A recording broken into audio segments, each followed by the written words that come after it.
Hey, everybody, welcome back. News Talk 850 WFTL, the Steve Warneke Show, online at stevewarneke.com, Warneke.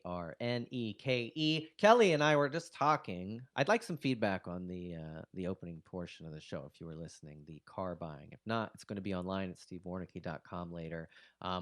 I That took way longer than I thought. I had a little bit more to say. If you found that helpful, if you wanted information, we can follow up and do a part 2, but let us know. He's got more tips and secrets. I got more stuff. Let me know. Okay, we wanted to end the day with a really cool thing. So the kennels have been empty. We've been talking about that. Dog adoptions, pet adoptions in the COVID-19 pandemic are through the roof, which is so cool. Amazing. I love it. Save those dogs. Except, I'm out walking my dogs. Now, I'm a decent dog trainer. I'm not going to be selling any systems or opening any schools, but my dogs are pretty well behaved. I use a system of dog training that I've been using for years that I like, and we'll talk about that in a minute. But so many dogs are out here misbehaving. You can't walk by them. They're yanking on the leash. They're choking themselves. We just thought with all of these people adopting pets, or if you're one of these people that can't even take your dog on a walk because the dog is pulling and choking itself to death and up on its hind legs, wouldn't it be nice to be able to go for a leisurely stroll with your animal? So, joining us now is Bijan Samawat. He is the head dog trainer of ORA Dog. He is a native of Berlin, Germany. Guten Tag, wie geht's? And a graduate of the International School for Dog Trainers. You've been a professional member of the International Association of Canine Professions and done extensive work with shelter dogs. Bijan, thanks for being with us on the program. Thank you for having me. I'm pleasure to be here. So you are in South Florida. You're a dog trainer. I wanted to talk about the different types. There's so many different thoughts on training. If you go to like a pet store, they're gonna, you're gonna train the dog with treats. The system I use has a pinch collar, and people are like, "Oh, that's mean," or people see this e-collar and they're like, "Oh, that's mean."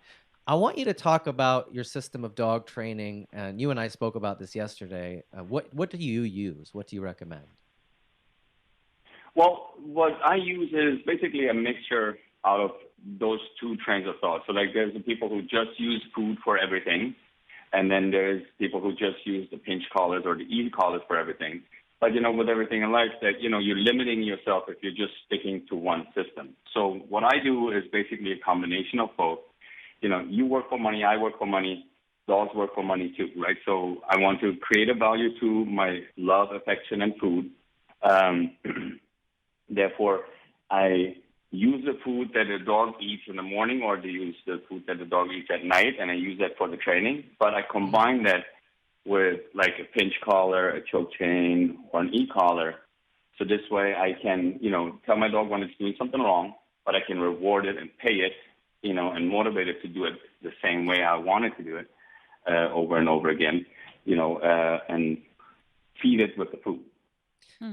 Talk to people who say pinch collars are mean. The thought I've heard it explained that it's kind of like what a mother would do to their young, like bite them on the back of the neck to get them to obey. Is that a thing, or like why? It's not a mean thing, is it? Well, it's not a mean thing at all. So actually, it's if you think about it anatomically, like if you're trying to move your dog with the forelegs on the ground with a harness, you're trying to move the body.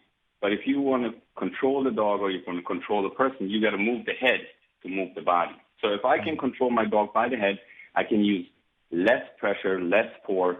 I don't have to yank on the dog. I don't have to pull on the dog, and I can communicate much better. So yes, what you said is correct. Like they talk about this, like it imitates like the mother's bite. What I teach the dog is basically pressure and release. So if the dog gets to the end of the leash when I use a pinch collar, it tightens up. It applies gentle pressure on the dog. I'm not moving. The dog is moving. The dog is putting all the force that it wants into the collar. And then when it gets to the end of the collar and the dog turns around, feels the pressure, and looks at me, I can reward it by, praising it verbally or using, food. So the dog learns that every time it stays closer to me, it's much more comfortable and it's, more pleasurable. And it also gets rewarded. So using a pinch collar, using an e-collar basically is on the same principle with teaching a dog. If you walk away from me, pressure goes on. If you come back, pressure goes off. Now, I So I can have be, you go ahead. yeah, I had an e-collar that I had for years, years ago, and I never really used it. And I was watching some videos online, and they were saying that nowadays the e-collars are not like necessarily just shocking collars. They're more of a pressure, like you said. The folks that were demonstrating them, I couldn't feel it because it was an online video, but they're holding it against the dog owner's arm and their arm, and it's not. Nobody was saying ouch or anything like that. I got mine out and charged it and set it to the lowest setting, put it on my arm, and it hurt. So is there a new type of e-collar? Is there a difference between an e-collar and a shock collar? 100%. So everything that you've seen, like, from the last year, like from like the last 10, 20 years, it's based on a different system. So everything that you have out now, but it's also depending on which brand you're buying. So if you're buying a Garmin, if you're buying a Dogtra, e-collar technologies, any of those products, they're basing their stem on something that is very similar to like a tense unit that you're using in, physical therapy.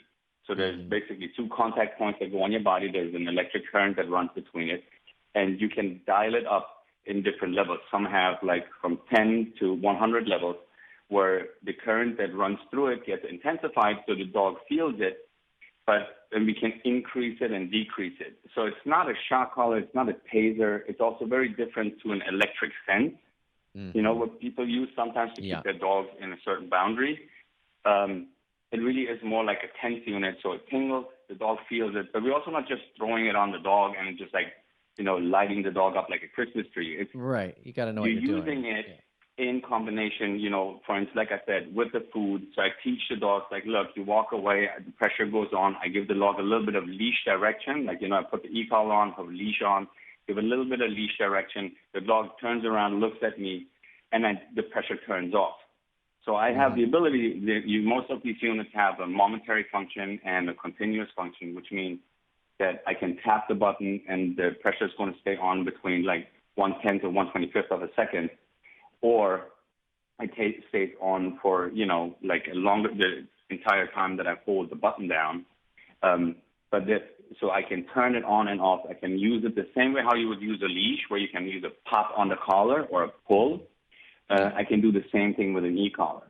Now, if I have, maybe like an anxious, nervous, or timid dog, and I can use an e-collar where the dog is like, more worried or weary about the person. And if I use like my leash and use like a strong pull or physical correction on the leash, the dog gets more worried about me. So if I can use an e-collar, there's less stress between me and the dog. And the only time the dog comes to me, it gets rewarded.